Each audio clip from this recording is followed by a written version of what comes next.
मित्रांनो, राज्यामध्ये नवीन पीक विमा योजना सुरू झालेली आहे।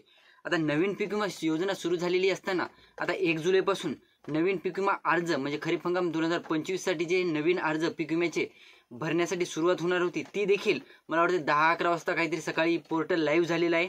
तर पोर्टल लाईव्ह झाल्यानंतर मित्रांनो, या पोर्टलवर आता 1 रुपयात पीक विमा योजना ही नसणार आहे। तुम्हाला स्वतः पैसे भरावे लागणार आहेत।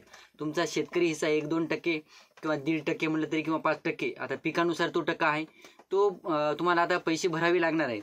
त्यातच मित्रांनो, आता पीक विम्याचं जर भरणं चालू झालेलं असेल तर तुम्हाला लगेच काही शेतकऱ्यांनी पीक विमा भरला सुद्धा असेल आज, परंतु काही शेतकऱ्यांनी आता पीक विमा भरायचा कधी हे देखील प्रश्न पडलेला असेल।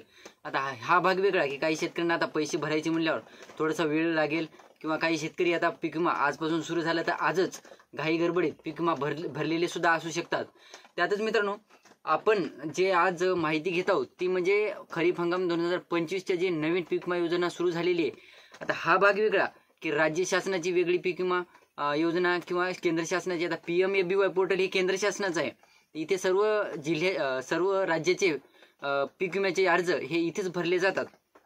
आता मित्रांनो, आज आपण पीक विम्याचे अर्ज काही शेतकऱ्यांचे भरण्याचा प्रयत्न केलेला होता।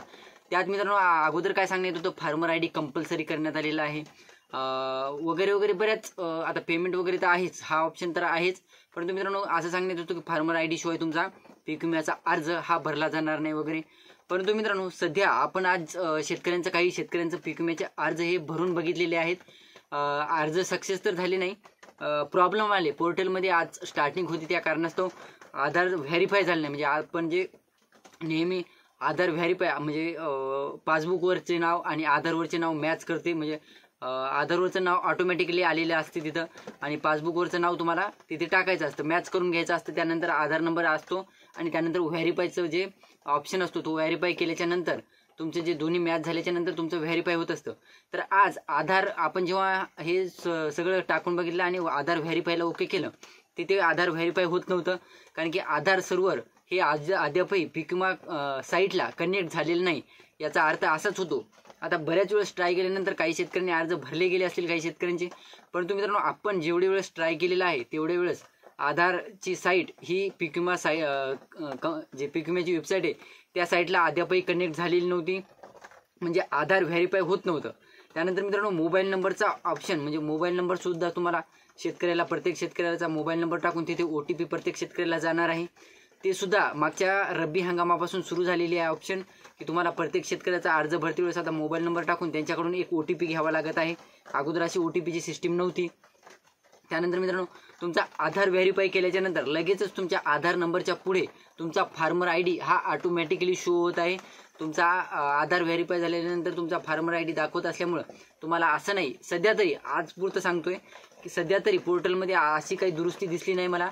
आता उद्यापासून काही दुरुस्ती वगैरे होते काय ते सांगता येणार नाही, पण सध्या आधार व्हेरीफाय केल्याच्या नंतर लगेचच तुमचा फार्मर ID तुमच्या आधारच्या नंतरच दाखवत आहे। म्हणजे तुम्हाला अगोदर असं सांगण्यात येतो फार्मर ID कंपल्सरी वगैरे वगैरे, तर तुम्हाला वेगळा फार्मर ID काढून ते फार्मर ID घेऊन तुम्हाला CSC केंद्रावर किंवा तुम्हाला पीक विमा भरण्यासाठी फार्मर ID घेऊन जाण्याची काही गरज नाही।